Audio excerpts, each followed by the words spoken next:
I think, beautiful story. Rabbi Saadia Gaon, he was one of the Gaonim. This was like 1,000 years ago. They lived in Iraq. This was before the Rishonim. This is between the Amoraim, the Tanaim and the Amoraim. The Amoraim were the ones that mainly were featured in the Gemara. And the Rishonim, those were the big commentaries, the Rosh, the Rambam, the Rif.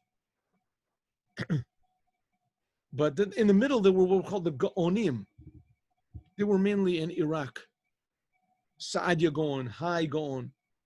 They were tremendously holy people. Anyway, they say that the Rabbi Saadia Gaon, that he had a lot of pupils. One day his pupils were walking in the early in the morning. They were walking in the mountains over there of Iraq.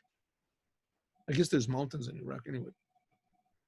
And they saw him doing what's called self-mortification. And nowadays we don't do things like that. And if you do, it doesn't have any effect. But then they used to do a thing called self-mortification. They would cause themselves to suffer. And one of the things was rolling, Gilgul Hashelik, rolling around in snow. Rolling around in snow, and that way a person would either, de-emphasize, he would remove himself from all the physical feelings. Anyway, there was a purpose to this. But usually people did it if they had sins, if they did something wrong. So they saw this from afar. They didn't say anything. Later on that day, they went up to him and said, listen, Kavod Rav, honorable rabbi, I want to, confess something to you. We were walking around in the mountains this morning, and we saw you rolling around in the snow, which is usually a thing that a person does for correcting some bad character trait or some sin that he did or something. Can you explain to it? Maybe there's another reason for rolling around in the snow that we don't know. Could you explain it to us? So he said, oh, I'm very glad you asked me. He said, it's like this. I'll tell you why I was rolling around in the snow. I did a sin. I did a sin. I want to tell you what it is. What's the sin? He says, my whole attitude is a sin. What is it? What do you mean? So I'll tell you. He said, there's another thing that they used to do back then. And even in the time of the Baal Shem Tov, they would take on themselves what was called galut, exile. A big rabbi, a big famous rabbi, he would sometimes tell a couple of his pupils, listen, I'm going to be gone for next month or so. I got somewhere to go. And what he would really do was he would put on regular clothes like a regular person, and would go to a place where nobody knew him. And he would live there for a few weeks, a month, because by his pupils, he would get so much honor and so much attention. And people would stand up for him, and that sometimes they felt it was going to their head, getting a little bit too egotistical. So they would go. So he said, that's what I did. So this was, about a month ago.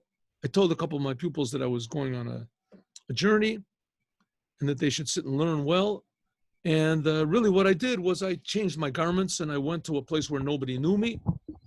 And, I wandered around from place to place to add a little bit of humility, to put things in the proper place. He says, well, the fact is some of my pupils, they understood what I was doing. After a couple of days, somehow or other they got wind that this was what I was doing, and they ran looking for me because they wanted me to teach them Torah. So they ran looking for me. So they went from place to place. They finally,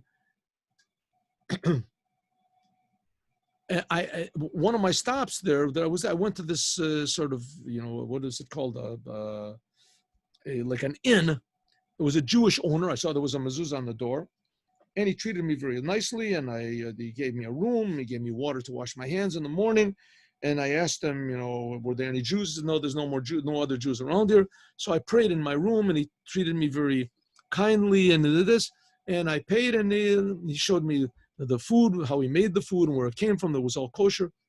We had a nice conversation, and I left. About 4 hours after I left, as my pupils came to that inn, and they asked the owner, tell him, could it be that the Saadia Gaon was here? The great, I said, no, Saadia Gaon was not here. What would he be doing in my place? He said, well, did you have any guests in the last day or something like that? I said, yes, but I told you the holy Rabbi Saadia Gaon was not here. said, well, do you know how he looks? I said, listen, what difference does it make? He wasn't here. I'm telling you, he wasn't here. There was one simple Jew was here. A couple other people were here. So, what did this simple Jew look like? They explained this. Did he look like this? Did he have a beard like this? And he had a thing like this. He had a little mark over here, a little bit. I said, yeah, he did. He did. He said, well, that was Sadia Gaon. I said, whoa. The owner of the place said, whoa, that was the holy Rabbi Sadia Gaon. I don't believe it. Immediately, the owner of the place ran outside, jumped on a horse. Usually Jews did not ride on the horses. They would ride in a wagon. Usually that's, anyway, he jumped on the horse and he took off in my direction. And after about an hour of driving, of riding this horse, as he caught up to me, I was walking on the road and he jumped off of his horse and he got on his hands and knees in front of me and started saying, Rabbi, I'm so sorry. I didn't know it was you. Please forgive me, great Rabbi. I should have. So I told him, stand up. What are you doing? What are you talking? He says, you're Rabbi Sadia Gaon. I know you are. Your pupils. So I said, okay, so I'm Rabbi Sadia Gaon. What is this? What are you bowing down? What are you doing? You treated me very nicely.